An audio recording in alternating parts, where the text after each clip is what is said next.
O livre-arbítrio não existe.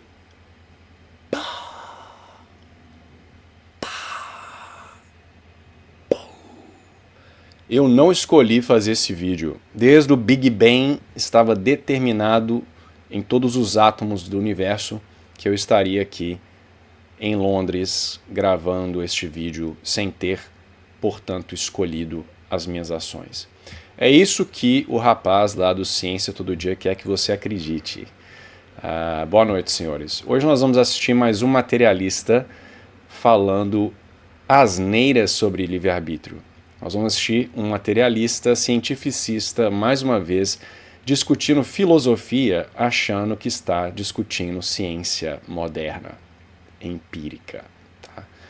Então, a pedido de muitos, eu não tinha intenção de gravar um vídeo hoje, eu gravei vários aí nos últimos dias, mas, como eu ainda tinha cerveja na geladeira, e é um tópico que me agrada, cá estamos gravando mais um vídeo. E também é sempre um prazer escutar materialistas falando as idiotices de sempre. Mas enfim, vamos lá. Vamos escutar, porque quem sabe, às vezes o Pedro, ele é capaz de nos dizer algo que os outros, que nós já reagimos, como o Paulo Jubilu lá, e, entre outros, não conseguiram fazer.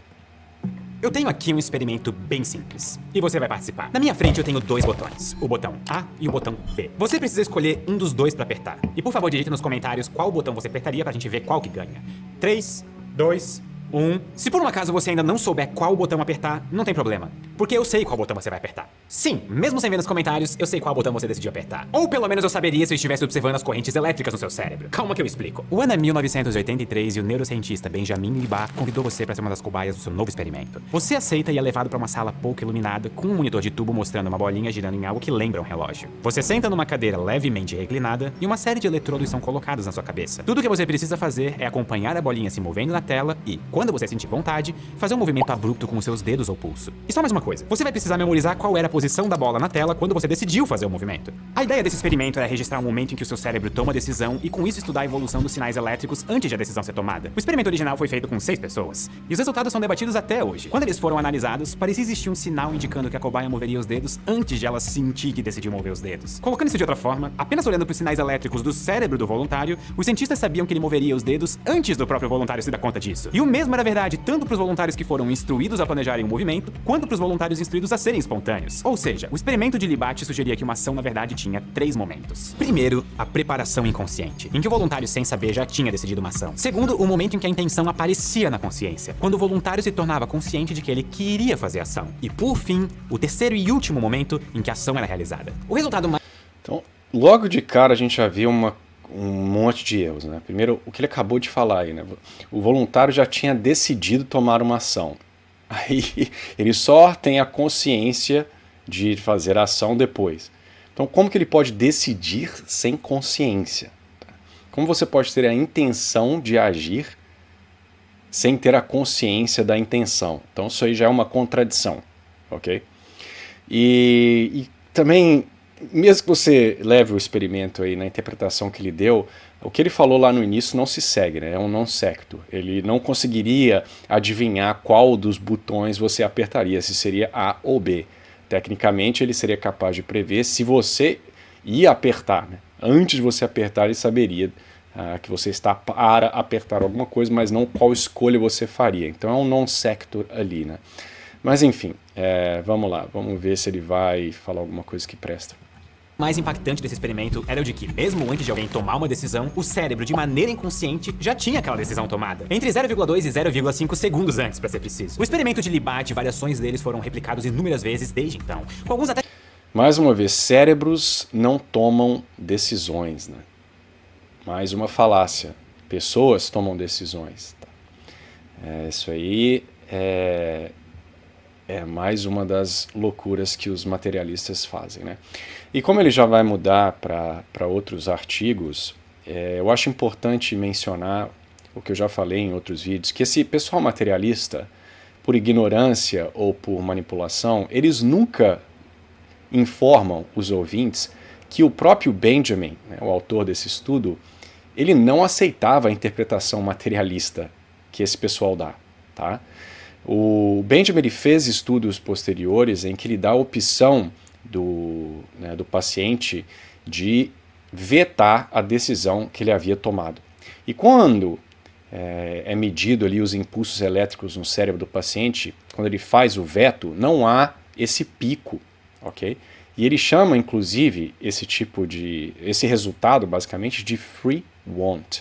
Ainda que hajam, vamos colocar dessa forma, impulsos ali inconscientes, movimentando alguém a uma certa direção, a pessoa é livre para decidir obedecer esses impulsos ou não. E uma vez que não há um pico nas ondas ali, né, neuronais, etc., né, isso tende a sugerir, então, que essa decisão de veto ela não pode ser reduzida às sinapses, aos impulsos elétricos, etc. e tal. Tá? Ou seja, é uma conclusão completamente não materialista. Tá? E você não precisa de um experimento tão complexo para chegar a uma conclusão como esta, que é bastante intuitiva. Tá? Se eu chego na minha casa, vamos supor, a quaresma foi há pouco tempo atrás, né? Nós somos convidados a fazer jejum na quaresma. Então, se eu estivesse em um dia de jejum e chegasse na minha casa com fome e tivesse um bolo de chocolate ou uma carne mal passada, uma picanha mal passada que alguém tivesse acabado de cozinhar, eu teria naturalmente um impulso de desejar essa carne, né? Eu ia, ficar com água na boca. Talvez eu ia ter aquele primeiro impulso, de querer comer aquela carne, mas eu posso deliberar sobre esses impulsos e chegar à conclusão que eu não posso comer aquela carne, porque eu me comprometi a fazer jejum naquele dia. O fato que eu tive um impulso inicial de querer comer aquela carne, a minha boca salivar, não impede a minha deliberação e o meu livre-arbítrio de escolher comer a carne ou não. Tá? Você não é um robô controlado pelos seus impulsos, apesar de que alguns materialistas o são. Né? Eles vivem como animais, né? Nós discutimos isso num vídeo aí, alguns vídeos atrás, daquele ateu que foi lá no podcast dizendo que basicamente nós somos igualzinhos a animais e seguimos somente nossas paixões. Algumas pessoas escolhem viver como animais e seguir as suas paixões de forma cega. Mas nós, que não somos animais irracionais, nós podemos sim escolher agir ou não de acordo com nossos impulsos. Tá? Então, o próprio autor do estudo não concorda com os materialistas. E o rapaz e todos os outros que a gente já reagiu que citam esse estudo, um estudo que parece ser o preferido deles, né? Eles nunca comentam isso. Nunca. Estranho, né? Estranho. Tá chegando a ampliar a diferença de tempo entre a preparação inconsciente e o momento em que nos damos conta em até 10 segundos. Ou seja, os cientistas sabiam qual decisão o voluntário tomaria 10 segundos antes do próprio voluntário. Para alguns cientistas e filósofos como... Mas de novo, né? Se for pegar estudo, esse aqui, por exemplo, foi publicado em 2019, na eLife. Eles mostram que esse tipo de pico aí neuronal ele só ocorre com decisões arbitrárias. Mas quando eles tentaram fazer a mesma coisa com decisões que envolvem deliberação, por exemplo, escolher doar para uma caridade ou não, eles não encontraram esse padrão. Só para coisas que você pede, assim, aperta qualquer coisa aí, ok? Então, assim, os estudos contrários nunca são apresentados por essas pessoas, tá? Porque o que eles querem? É fazer um vídeo sensacionalista. Esse cara, ele não acredita no que ele está falando, né? Ele acredita que ele fez uma escolha. Ele sabia, vou fazer um vídeo contra o livre-arbítrio, vou ganhar bastante visualização, vou causar aí bastante. Foi uma escolha. Tá?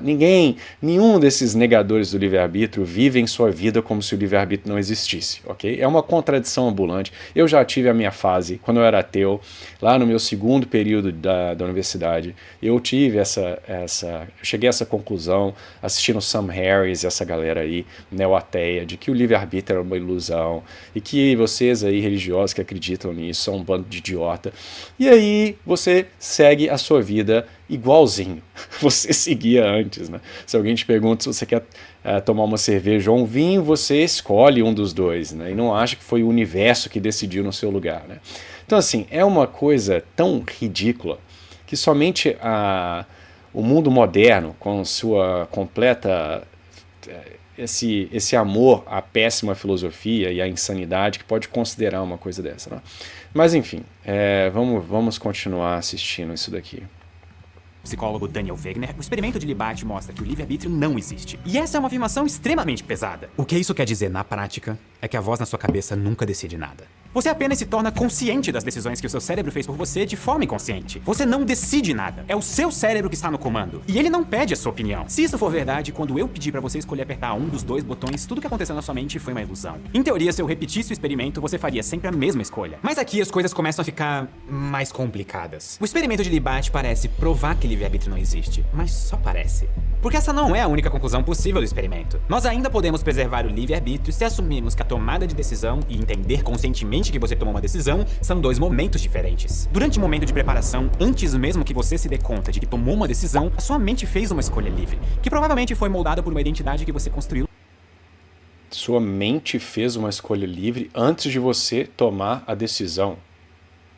Então veja que ele está basicamente personificando o cérebro. Aqui ele chamou de mente. Então, a descrição que ele está dizendo aí, que resolve o problema do livre-arbítrio, ela é tão escrava do materialismo quanto a anterior. Então veja essas falácias aí de composição, falácias de identidade, achar que você é o seu cérebro, ou que o seu cérebro tem uma identidade própria que é separada de você. Olha isso, cara, que as partes são maior do que o todo.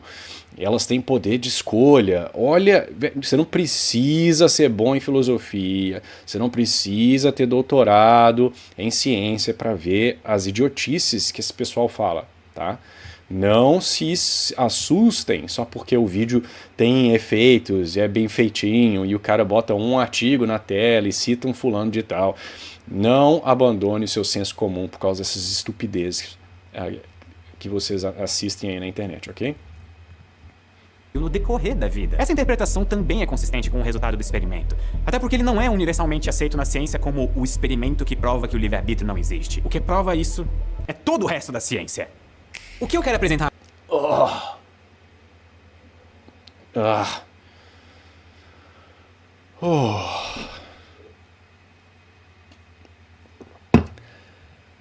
Livre-arbítrio não é um tema que pode ser investigado pela ciência. Não que a ciência moderna não possa jogar alguma luz no aspecto material do homem, no que diz respeito à psicologia humana, etc. Mas a discussão do livre-arbítrio é uma discussão filosófica, porque se trata da parte imaterial do homem. O livre-arbítrio nada mais é do que a vontade, que é um dos poderes, por assim dizer, da alma.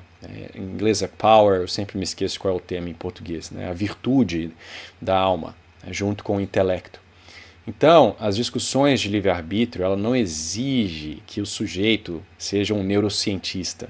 Inclusive, a neurociência, ela só gerou confusão. Esse pessoal até hoje está aí debatendo entre si se você existe ou não, se a consciência ela é acima da matéria ou não. Eles não fazem a menor ideia do que eles estão falando. Exatamente porque eles estão tentando discutir, se utilizar de ferramentas empíricas para estudar algo que não admite esse tipo de estudo. A alma humana ela é substancialmente imaterial, a vontade e o intelecto são imateriais, os atos da vontade, portanto, não são reduzíveis às ações ali cerebrais, ok? Como diz São Tomás de Aquino, o intelecto humano ele não tem um órgão corpóreo. Isso não quer dizer, portanto, que nós somos, como Descartes postula, um corpo e uma alma separados, que sem duas substâncias, a alma está ali flutuando dentro do corpo, não é isso, né? Nós somos um ser composto de forma, a alma e o corpo. Então nós temos uma unidade, só que nós estamos meio que no meio caminho entre anjo e animal. Então nós temos esse aspecto imaterial, mas, diferente dos anjos, nós, para conhecer alguma coisa, tudo que chega ao intelecto tem que primeiro passar pelos sentidos. Então é óbvio que uma pessoa que tem o cérebro completamente danificado na sua infância, ela não adquirirá um conhecimento, porque o cérebro dela está danificado. Ela não será capaz de exercer a potência que ela possui de raciocínio, tá? Mas ela tem aquele poder, só que ele está comprometido por causa de um defeito na matéria. Okay? Então, materialistas discutindo esses aspectos filosóficos, tentando se utilizar simplesmente da ciência empírica, né, é um erro grotesco, né, e mostra que todo cientista deveria ser forçado, ser amarrado numa cadeira e assistir a aulas de filosofia antes de falar as asneiras que falam. Senão nós não teríamos, se isso fosse feito, nós não teríamos livros, por exemplo, como o do Lawrence Krauss, que eu sempre cito nesse canal, que tem como título O Universo que Saiu do Nada, né? Se não me engano é isso, An Universe from Nothingness. E o nothingness dele não é um nothingness, é um quantum nothingness, então é um nada que não é nada, tá entendendo? E é um livro de ciência. A mesma coisa com esse sujeito aí, discutindo livre-arbítrio, achando que é uma discussão científica, quando na verdade é uma discussão filosófica. Agora é baseado na tese do neurocientista Robert Sapolsky no seu livro Determined, que infelizmente ainda não tem versão brasileira. A ideia é que se nós olharmos para o nosso conhecimento atual de biologia e de neurociência, a ideia de livre-arbítrio não parece ser uma ideia tão boa. A posição cientificamente consistente é de que livre-arbítrio não existe. E são os defensores da ideia de livre-arbítrio que têm a responsabilidade de explicar como o livre-arbítrio conseguiria existir, dado o que nós sabemos hoje sobre a mente e o cérebro. E só para deixar claro... Isso aí é uma bobagem, né? Dizer que a maioria aceita que o livre-arbítrio não existe e que quem acredita em livre-arbítrio que tem que provar que o livre-arbítrio...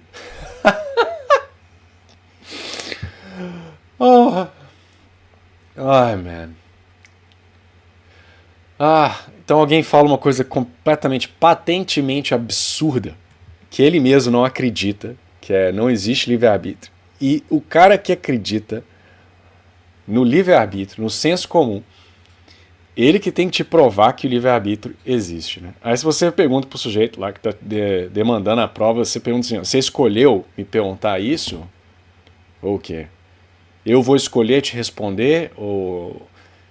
E se eu escolher não responder, a culpa também não é minha, né? Porque eu fui determinado desde o Big Bang para não te responder, eu não tenho nada a ver com isso, né? Inclusive, todo o sistema judiciário, toda a responsabilidade de qualquer ação humana, ela cai por terra, porque você é predeterminado, né? Não há livre-arbítrio, né? Então, assim, é de uma insanidade. E que esse tipo de coisa é levado a sério mostra o nível que nós já chegamos, né? A decadência da academia, tá? Mas, enfim... Mas é óbvio que ele também está representando a academia de forma errada, né? Dizer que a maioria não acredita em livre-arbítrio. Isso é uma tolice. Uma tolice. Alguns acadêmicos, né, nos seus trabalhos teóricos, escrevendo lá, né, eles falam essas idiotices, mas como eu disse, eles mesmos não acreditam nisso aí.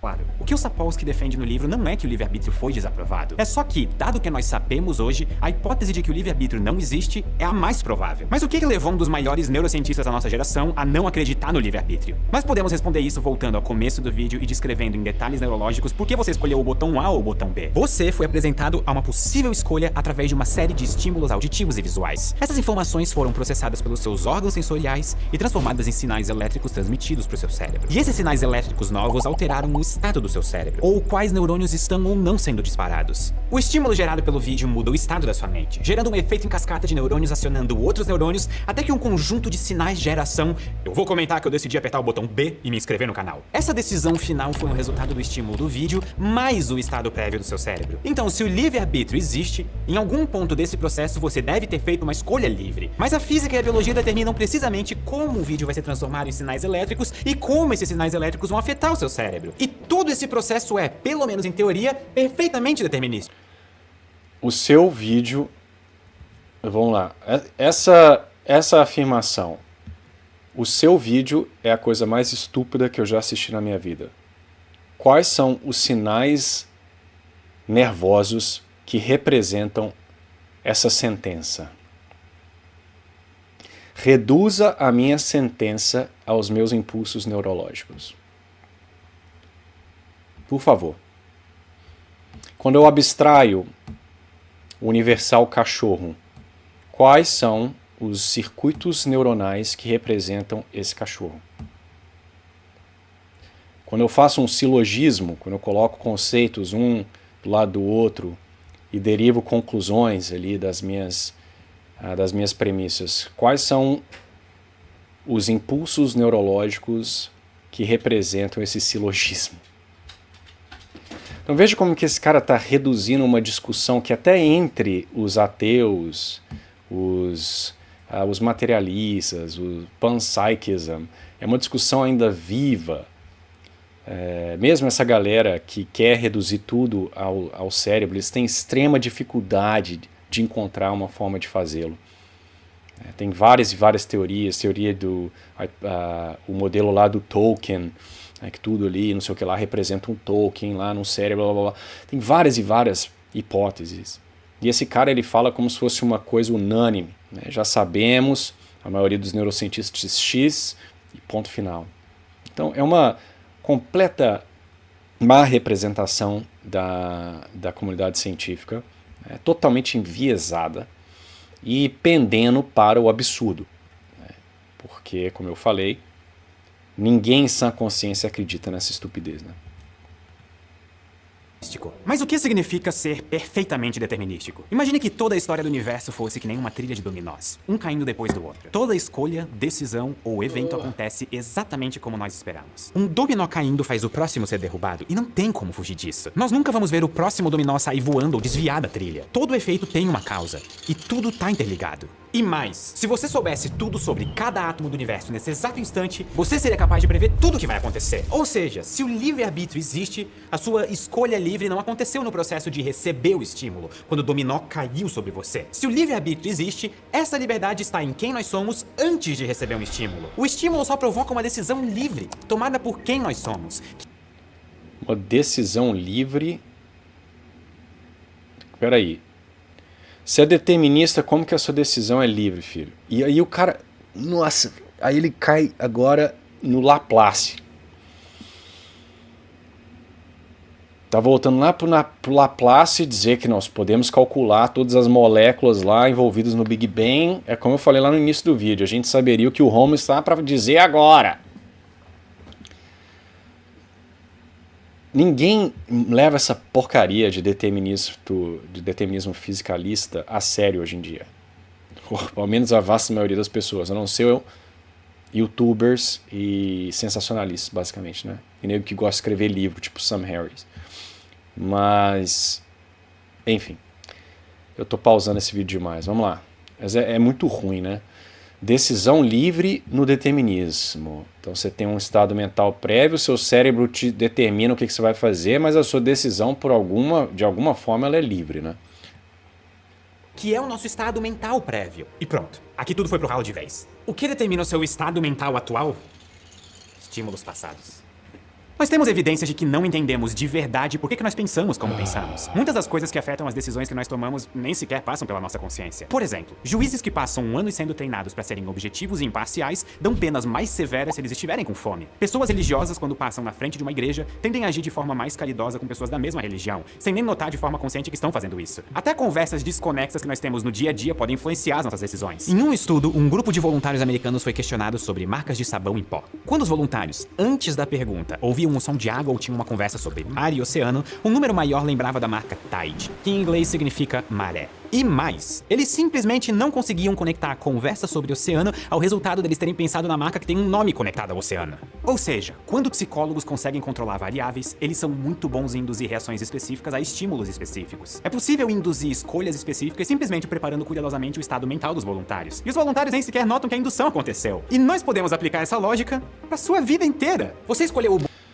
Então, por que alguém é capaz de me manipular? Quer dizer, então, que eu sou continuamente manipulado, né? Então, você veja aí, mais uma falácia, né? Então, porque algo ocorre em circunstâncias específicas, eu posso generalizar para absolutamente tudo. Quando tem um homem, alguma pessoa deliberadamente me manipulando a tomar uma decisão errada, o que a própria ação ela já pressupõe que as pessoas geralmente fazem escolhas e eu estou querendo afetar a decisão delas, né? Mas de repente, então, isso aí pode ser aplicado para todo o resto. E de novo, é uma caracterização errônea de livre-arbítrio. Ninguém na área de filosofia, se você lê o que São Tomás de Aquino fala, o que Aristóteles fala, e eu imagino que até o pessoal aí moderno fala, ninguém está dizendo que livre-arbítrio implica uma decisão ex nihilo, em que nada no seu passado vai influenciar a sua tomada de decisão. Ninguém que defende livre-arbítrio está dizendo que você é um anjo, né? Um dualista. A sua alma ela não é afetada de forma nenhuma pelo corpo.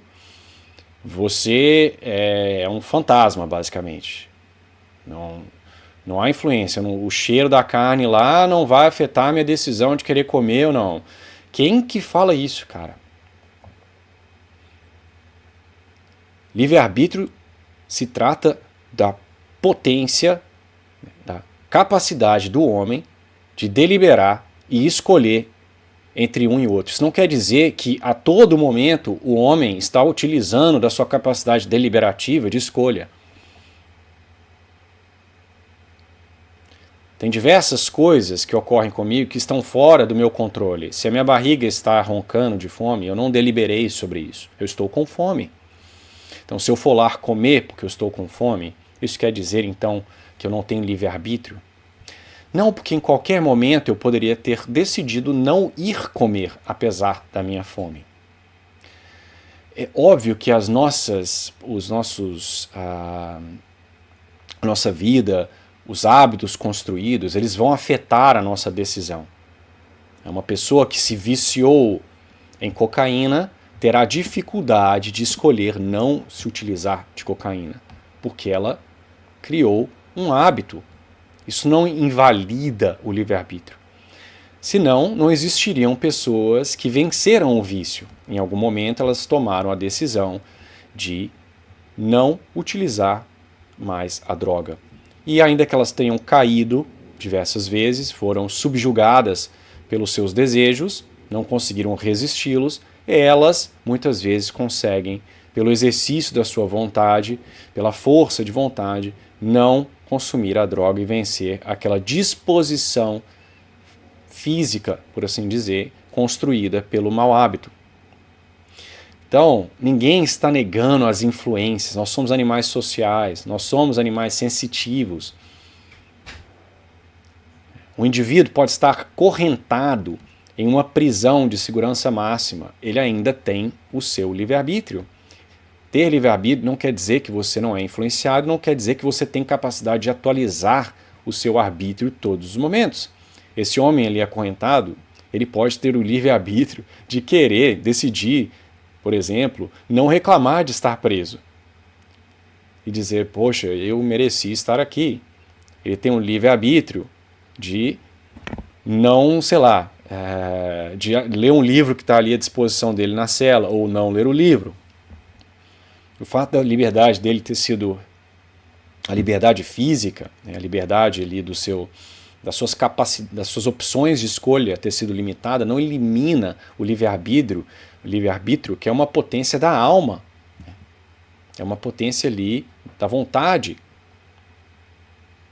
O fato dele querer sair da prisão, mas não poder fazê-lo, não quer dizer que ele não tem livre-arbítrio. Significa que ele não é livre para sair da prisão. São duas coisas diferentes. Então essa galera, eles têm uma noção de livre-arbítrio. Eu tenho certeza que eles nunca leram um tratado sobre livre-arbítrio na vida. Eles nunca pegaram a Suma, ou que seja um filósofo analítico moderno. Nunca. Os caras leem artigo de neurociência, se é que lê, né? E acha que, putz, sei tudo sobre livre-arbítrio agora. Uma discussão filosófica que existe lá desde a Grécia Antiga. É de te entristecer, viu? Sinceramente.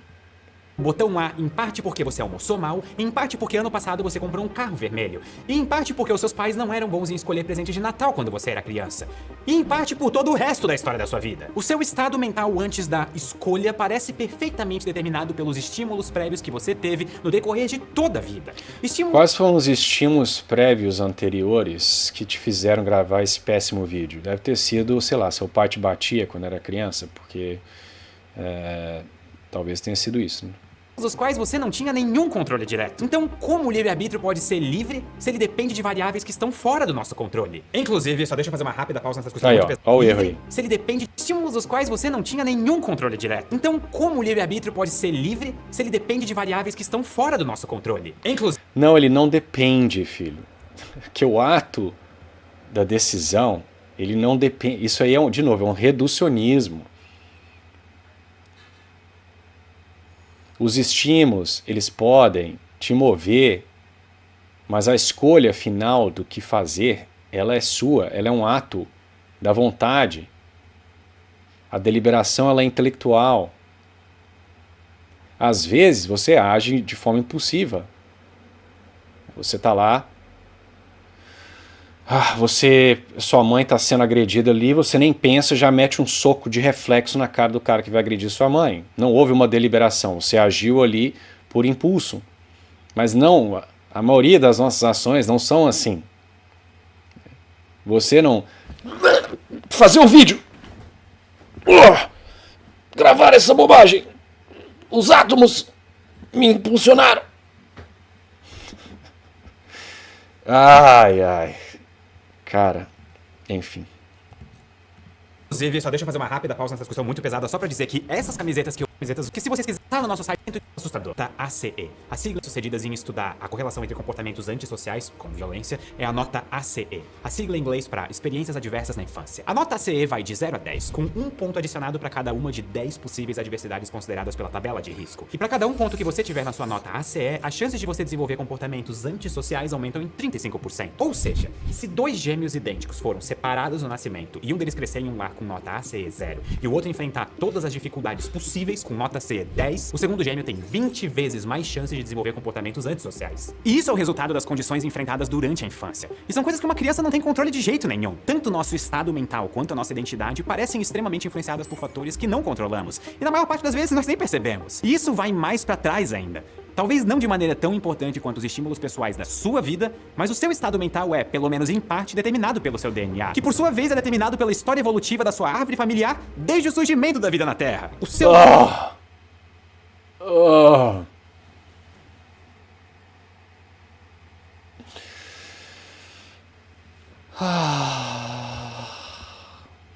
DNA é parte do que te molda. E ele foi selecionado por bilhões de anos de evolução para incentivar alguns comportamentos e reprimir outros. Porque no fim, o objetivo da vida é continuar viva. Basicamente, toda a ciência que nós conhecemos parece determinar...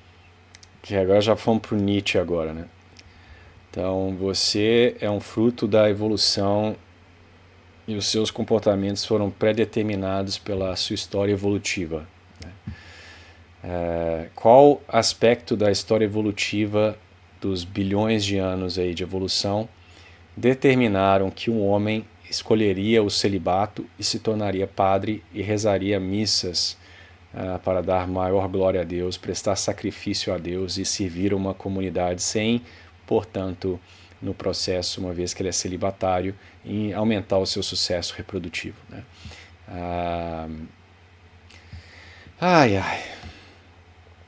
Eu acho que eu não vou me repetir, né? Acho que já ficou claro. Você ter influências passadas, você ter uma vida de sofrimento, de abuso, é óbvio que isso vai gerar traumas, vai gerar hábitos ruins, vai gerar vários problemas e é óbvio que essa pessoa, de certa forma, ela é menos livre.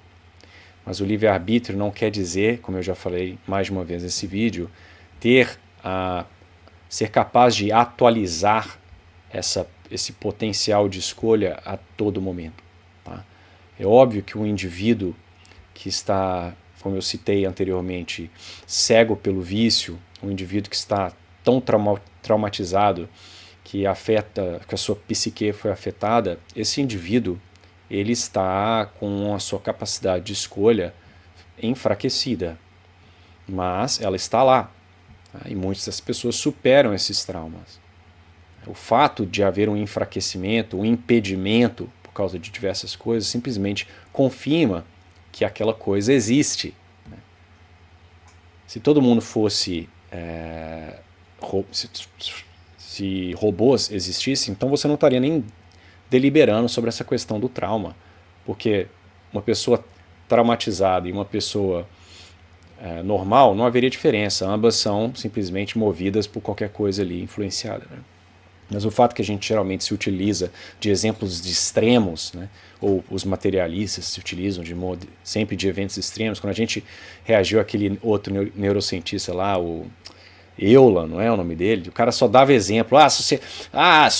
Se o cara atirar na sua mãe, tá lá pegando fogo, aí você vê, não sei o que, o cara estuprando sua filha, aí você vai reagir, vai dar o tiro no cara. Só dava os exemplos mais grotescos possíveis, né? E não o dia a dia de você decidir se vai pegar o trem ou o ônibus para o trabalho, né? Esse tipo de coisa. Mas enfim, então livre-arbítrio não é igual a liberdade, não quer dizer que você não tem influências anteriores, ok? E que isso não vai afetar a sua tomada de decisão. Vou pegar uma água ali, dá licença. Então, enfim, né? Para resumir, essa galera confunde influência com a determinação, né? E de falácia, né? Falácia da composição.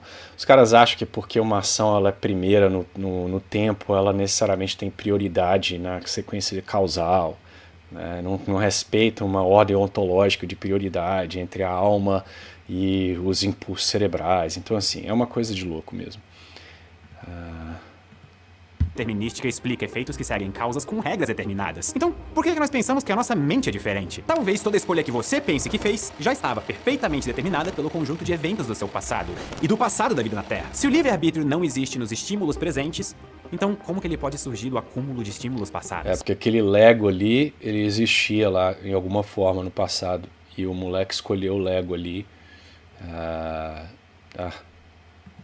E pelo menos na visão do Sapolsky, essa é a pergunta que alguém que quer provar que livre-arbítrio existe precisa responder satisfatoriamente. Onde exatamente que a nossa mente quebra a cadeia de causa e efeito? Qual o fenômeno natural que nos dá liberdade? Existem 3 respostas populares baseadas em ciência sobre a origem do livre-arbítrio. Eu vou começar pela pior e... Baseadas em ciência, tá vendo? Veja, nunca vai onde a resposta deve ser encontrada, que é na filosofia, né? E pra melhor. A primeira é o livre-arbítrio quântico. Ela é a ideia de que algum efeito desconhecido permite que o nosso cérebro quebre a cadeia de causa e efeito usando probabilidades que têm como origem a mecânica quântica. E sim, é verdade que no mundo quântico fenômenos naturais são probabilísticos. Ou, em outras palavras, não são precisamente determinados. Por exemplo, se você jogar um elétron em direção a 2 fendas, tem 50% de chance de ele passar por cada fenda. E você não consegue prever com total certeza qual vai ser o caminho do elétron. Mas usar isso para defender o livre-arbítrio é uma ideia bem ruim. Primeiro, a mecânica quântica costuma só funcionar nas menores escalas da natureza. E é muito improvável que efeitos quânticos sejam significativos no funcionamento do nosso cérebro. E apesar de a mecânica quântica ter elementos probabilísticos, isso não quer dizer que o mundo quântico não tenha regras rígidas e bem estabelecidas. Tanto que pode ou não pode, quanto as probabilidades de acontecer são perfeitamente determinadas pelas leis da física. Se o seu cérebro for quântico, isso não faz ele ter livre-arbítrio. Só gera um determinismo condicional. Voltando para os exemplos dos botões do...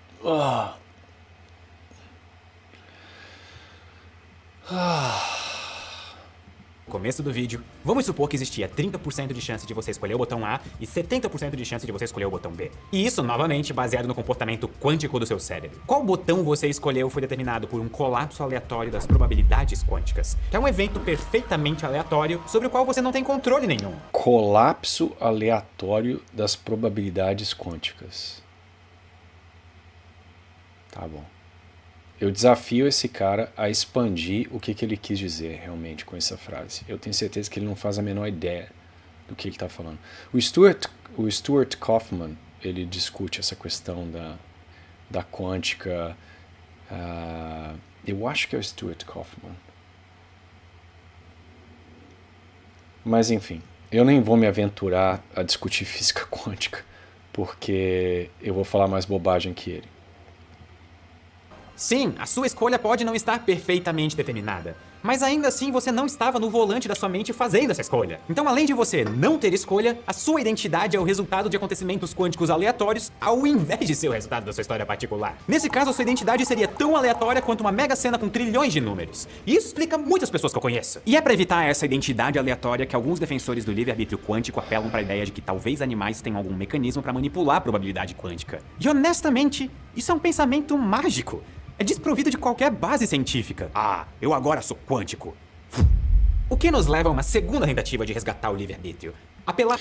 Mas você vê que Se eu perguntar para esse cara como que a consciência humana surgiu, ele vai dizer que emergiu, eu imagino, né, baseado nas coisas que ele está falando, ele vai dizer que a consciência humana emergiu do cérebro em algum momento na história evolutiva, porque o cérebro aumentou em complexidade. E ele não vai considerar essa emergência da consciência um processo mágico, uma postulação mágica.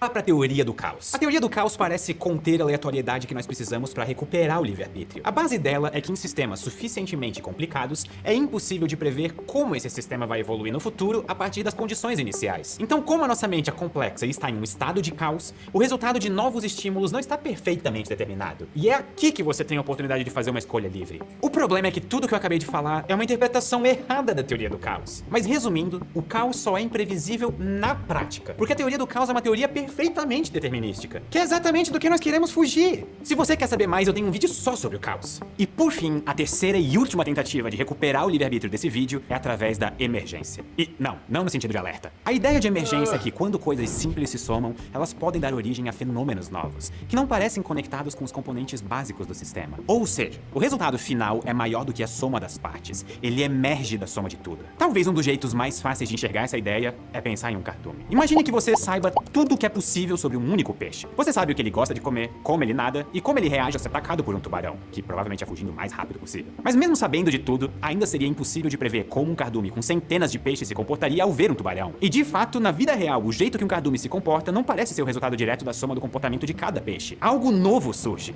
E esse algo novo surge por causa da relação complicada entre cada peixe, mas só quando eles estão juntos. E aplicando essa ideia pro nosso cérebro, por mais que cada componente dele seja perfeitamente determinístico, talvez é quando nós somamos todas as partes que surge algo que rompa com o determinismo e nos dê algum tipo de liberdade verdadeira. Como exatamente isso acontece é algo que os defensores dessa possibilidade não são muito bons em responder. Mas como eu falei, se nós estamos em busca de uma ideia razoável para recuperar o livre-arbítrio, provavelmente é essa. E mesmo assim ela não é perfeita.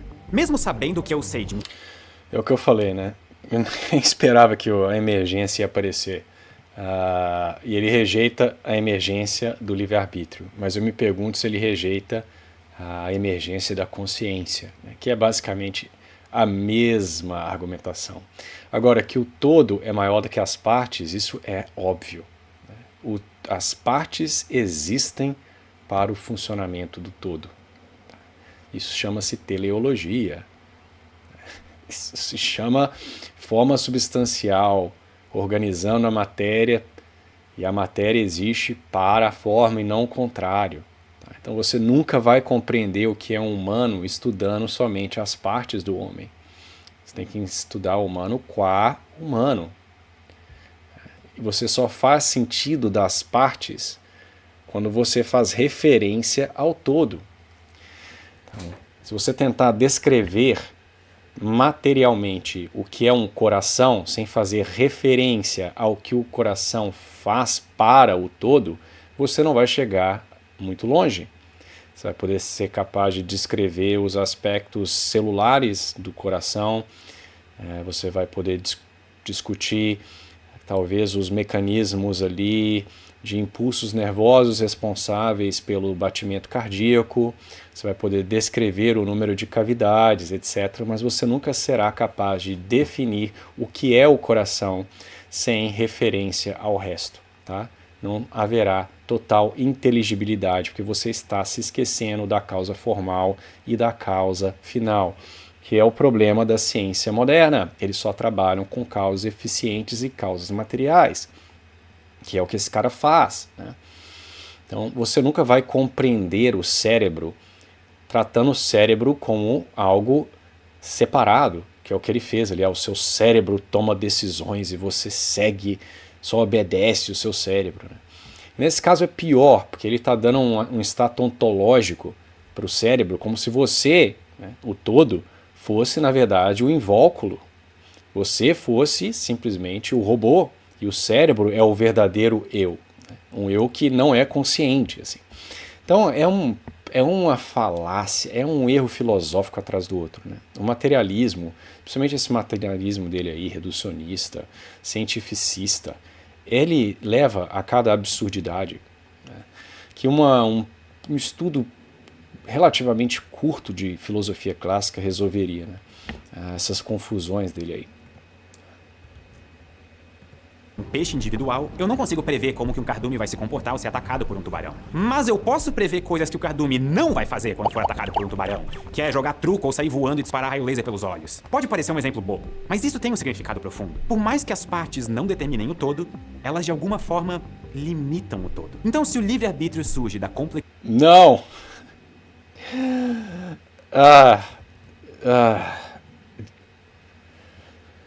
Sim. De certa forma, sim. Só que, na verdade, é a forma que limita e não a matéria. A matéria ela é indeterminada.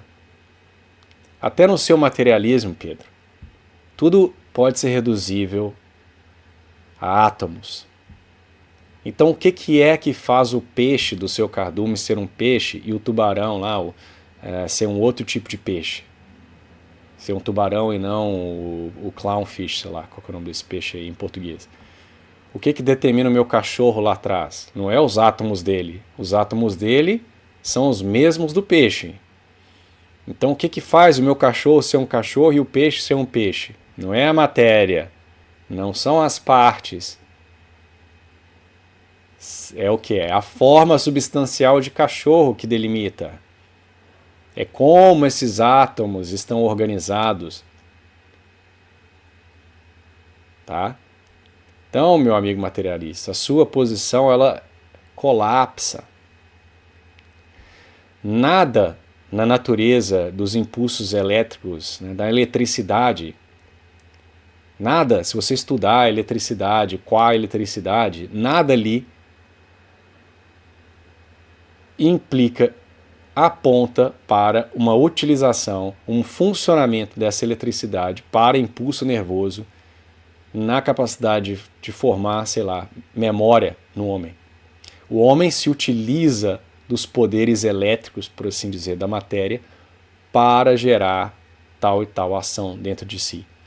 A matéria, inclusive, essas substâncias, no caso não a eletricidade, mas sei lá, por exemplo, essas substâncias químicas, o cálcio, o que quer que seja, elas ganham uma perfeição maior quando elas fazem parte de uma substância mais elevada. Aristóteles já dizia, né? As partes, os elementos existem para o composto. Então, eu fico muito triste quando essa galera que fala de ciência não estuda o básico. E a cabeça delas ia ficar tão menos confusa se elas estudassem um pouquinho de filosofia. Que foi o que eu fiz. Eu não tenho um conhecimento profundo de filosofia. Quem sou eu? Mas só um pouco do básico já nos liberta. E faz a ciência ficar muito mais inteligível. Porque o discurso desse cara ele é contraditório. Ele fala essas bobagens aí, faz o vídeo dele, mas como eu falei, ele não acredita nisso que ele fala. Tá? Ele está contando uma narrativa, mas ele não vive conforme essa narrativa. Tá?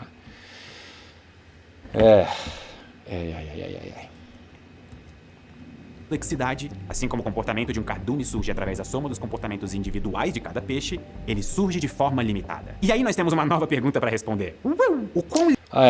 Só para concluir. E então, é a forma que limita os componentes, não o componente limita a forma. Tá? Senão átomos,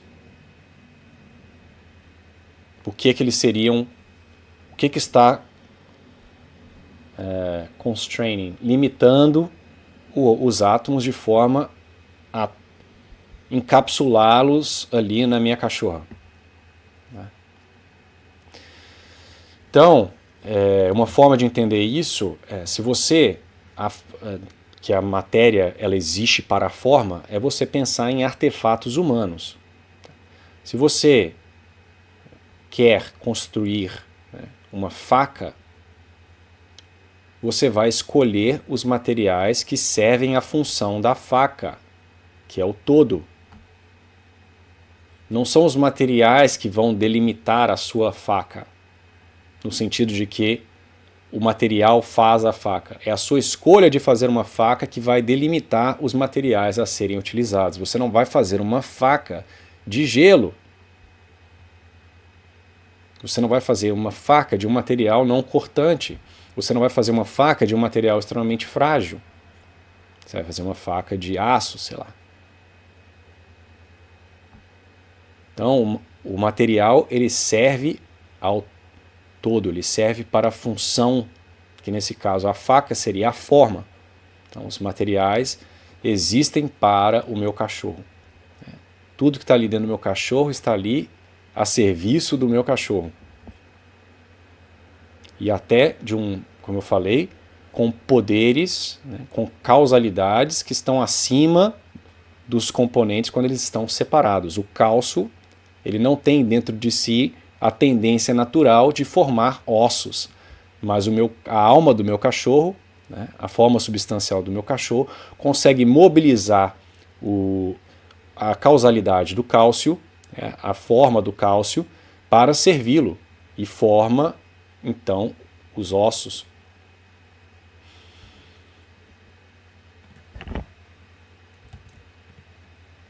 Limitado é o nosso livre-arbítrio.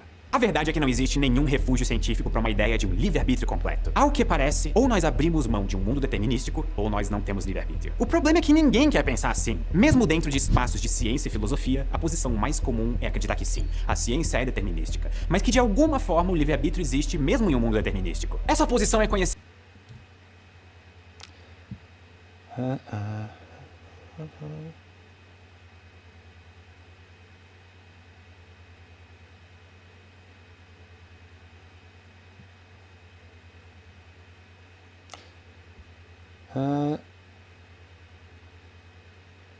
Então, peraí, você está meio que se contradizendo, né?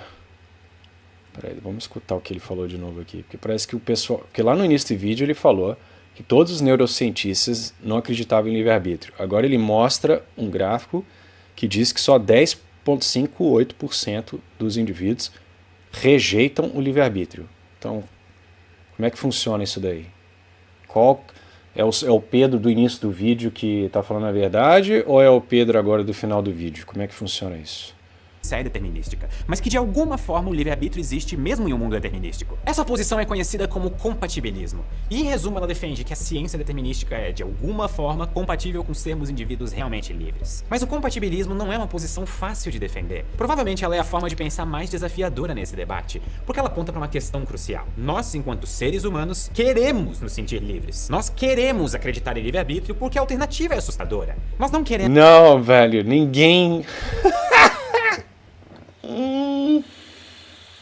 Meu Deus, velho. Meu Deus. Nossa. Realmente. 99% dos humanos acordam numa manhã de domingo e pensam: nossa, eu queria ter livre-arbítrio porque a alternativa de não ter livre-arbítrio é assustadora. É esse o modo de pensar da maioria das pessoas, né? O default é exatamente não aceitar o livre-arbítrio. Cara, isso é uma piada. São só as pessoas que têm muito tempo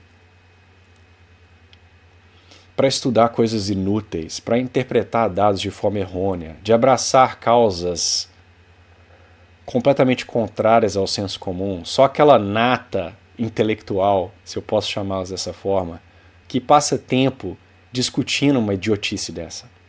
As outras pessoas estão vivendo sabendo que tem livre-arbítrio. E a prova delas é ou não todas, mas praticamente todas as ações dela durante o dia, sabe? Ela não precisa ler um artigo de neurociência para chegar a uma conclusão tão óbvia, sabe?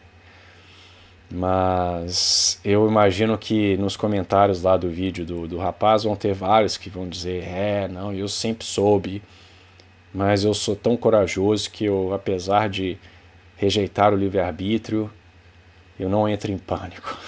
Cara. Ah, velho, vocês me perdoem o ridículo, mas é uma coisa... Eu não consigo levar esse tipo de assunto a sério. Tendo estado lá nesse grupinho dele, eu não me levava a sério naquela época. Quanto mais agora, né? Vou levar esse povo a sério. Podemos ser apenas robôs biológicos reagindo a estímulos de acordo com regras bem determinadas, sendo apenas passageiros de um filme que mente pra gente a todo momento, nos fazendo acreditar que nós estamos no controle. Nós gostamos de pensar que nós somos capazes de escolher a direção que a nossa vida vai tomar. Tanto é que alguns dos defensores mais ferrenhos do livre-arbítrio têm um argumento moral pra defender a ideia. Se o livre-arbítrio não existe, então não faz sentido responsabilizar pessoas pelas suas ações. E isso vale tanto pra punições ou recompensas que nós damos pra indivíduos na nossa sociedade. O que determina se alguém é rico, pobre, criminoso ou bondoso puramente sorte. Um assassino em série nunca pôde escolher não cometer assassinatos. Então, seguindo a lógica, não faria sentido prender ele. Ou seja, a ideia de livre-arbítrio ser ilusório é tão assustadora que algumas pessoas apelam para argumentos morais, tentando levantar medo contra as consequências de pensar que livre-arbítrio não existe, atacando não a ideia e sim as implicações dela. Mas essas tentativas de defender o porque é possível não abraçar as implicações das suas ideias, meu amigo? O que é isso que você está querendo dizer aqui? E, de novo, olha como que ele coloca o negócio, né? Então ele coloca como prioridade causal. Então o pessoal que defende livre-arbítrio defende para evitar as implicações do livre-arbítrio, da falta de livre-arbítrio. E que se utilizam do medo para... Como se, né, a vasta maioria das pessoas que estão por aí pensam como ele. Como se as pessoas precisassem de convencimento, né? Quem que são essas pessoas que ele está falando, cara? Os acadêmicos lá, a nata de ciências, neurociências e filosofia, o 0,0001% da população lá que está debatendo dentro de uma sala e que não tem poder de decisão nenhum, não estão dentro do sistema judiciário, não tem. Então lá, ninguém lê os artigos dessa galera. E aí, por alguma razão, o pessoal do livre-arbítrio está manipulando todo mundo a ter medo, cara. Velho. Não. E veja o que ele fala aqui, né? pensar que livre-arbítrio não existe, atacando não a ideia e sim as implicações dela. Mas essas Então eu não posso atacar as implicações da ideia, não. Não faz parte do conjunto, né? As conclusões que se seguem das premissas. Não posso. Então se o sujeito fala, olha, eu quero salvar lá a África, tá? Mas para salvar lá o pessoal da África e acabar com toda a fome, eu vou ter que matar metade da população. Aí você não pode criticar esse aspecto, essa implicação da ideia do cara. Você tem que se ater ao fato que ele vai resolver o problema da África. Tá? Quem é você para questionar as implicações da ideia do cara? tentativas de defender o livre-arbítrio com moral não são bons argumentos. Se você pegar uma doença infecciosa grave, você ainda vai ser isolado no hospital em nome do bem-estar dos outros pacientes. Da mesma forma, mesmo que livre-arbítrio grave, você ainda... Tentativas de defender o livre-arbítrio com moral não são bons argumentos. Se você pegar uma doença infecciosa grave, você ainda vai ser isolado no hospital em nome do bem-estar dos outros pacientes. Da mesma forma, mesmo que livre-arbítrio não exista, ainda faz sentido prender um assassino em série para evitar mais assassinatos, mesmo que o assassino não tenha escolha sobre as suas ações. A defesa moral do livre-arbítrio aponta para uma coisa crucial. Nós temos medo de não sermos livres. Se o livre-arbítrio não existe, o nosso orgulho pelas nossas conquistas é injustificado. E a raiva que nós temos daqueles que nos machucam também é uma ilusão. Por outro lado, é muito difícil de pensar dessa forma. A nossa sociedade e biologia nos condicionam a classificar pessoas e julgar as ações.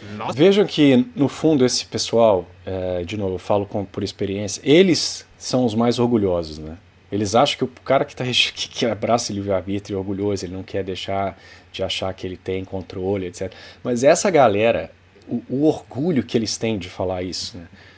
Você vê, vocês aí não conseguem aceitar o fato de que o universo é determinístico e que não há mérito em nada. Que o sujeito lá, ele não tem culpa de ser um pedófilo em série e um assassino em série. E não há, a gente prende assim mesmo, porque baseado em qual critério ele não vai nos dizer. Mas enfim, mas eu sou intelectual. Eu li um artigo de neurociência que mostra que isso é uma ilusão. E eu não tenho medo. Vocês têm medo. Eu faço vídeo no YouTube sobre isso. Não tenho medo das consequências. Veja o ego inflado dessa galera. É o mesmo ego lá do ateu. Você religioso abraça a religiosidade porque é uma muleta. Você não quer enfrentar o mundo tal qual ele é. Esse universo indiferente, como diz o Richard Dawkins, né? Que tá nem aí pra você, você não é especial, você é só mais um macaco evoluído, você vai virar pó. Mas eu aceito isso. Eu consigo lidar com o fato que eu virarei pó. Eu não preciso dessa muleta. Você é um patético. Você acredita em livre-arbítrio. Eu não acredito em livre-arbítrio. Você quer um chocolate ou café? Oh, eu quero um café. Mas peraí, que você tá me interrompendo aqui. Você não acredita que não existe escolha de café ou chocolate? A decisão ocorreu nos impulsos neuronais. Porque o meu pai, quando ele me batia, ele tomava chocolate ao mesmo tempo e eu fui determinado a não gostar de chocolate. Então a minha escolha ela foi determinada pelas ações de meu pai e do trauma que hoje tenho. Quando escuto a palavra chocolate, já começo a chorar.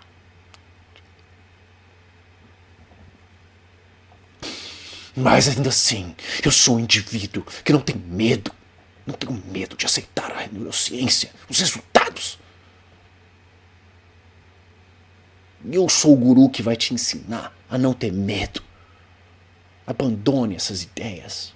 Abrace a ciência. Sorry. Não dei conta.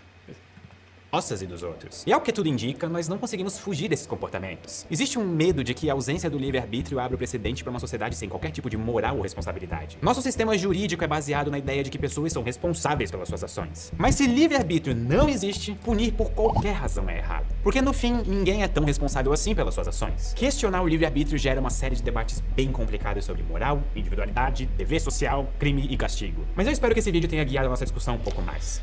Você vê que o cara se contradiz, né? Graças a Deus que acabou essa porcaria, né? Mas você vê que 5 minutos antes ele estava falando que o argumento moral era ruim. Que não havia problema nenhum em se prender o indivíduo, ainda que ele não tenha culpa, necessariamente. Imagina esse cara sendo o juiz lá. Imagina todo juiz pensasse como esse sujeito aí, né? Mas aí no final ele já fala que não é bem assim, né? Há vários nuances e é uma discussão difícil, né? Uma discussão que envolve muitas coisas. Então, se decide, meu filho. A solução é fácil, os argumentos morais são ruins ou não é bem assim. Então, olha a prepotência, né? Então, senhores, eu acho que dos vídeos de livre-arbítrio que a gente assistiu, esse foi o pior. Esse foi o pior. E eu perdi 1 hora da minha vida. Mas eu escolhi perder essa hora. Assim como esse rapaz escolheu gastar esses 20 minutos da vida dele falando as idiotices que ele acabou de falar. Mas é isso, né? Basta você fazer uma boa edição do seu vídeo, postar alguns artigos na tela e as pessoas vão te levar a sério. Basta você colocar na cabeça delas que elas são especiais por abraçar uma ideia insana, que nem um camponês simples que vive lá no mundo percebe que é insana, que até uma criança de 12 anos percebe que é insana, mas ele vai te convencer que não, você abraçar uma ideia insana que você não aplica na sua vida te faz inteligente. Tá? Então é isso, galera. Eu espero que os senhores tenham gostado desse vídeo. Por gentileza, se inscrevam no canal. Se quiserem ajudar, para que eu continue escolhendo, né, gastar 1 hora da minha vida todo dia fazendo essas coisas, por favor, considerem aí fazer uma doação, se inscreverem, se tornarem membros para bater papo comigo lá no grupo do Telegram, com um valor bem irrisório. E é isso aí. Tenha uma boa noite e até a próxima.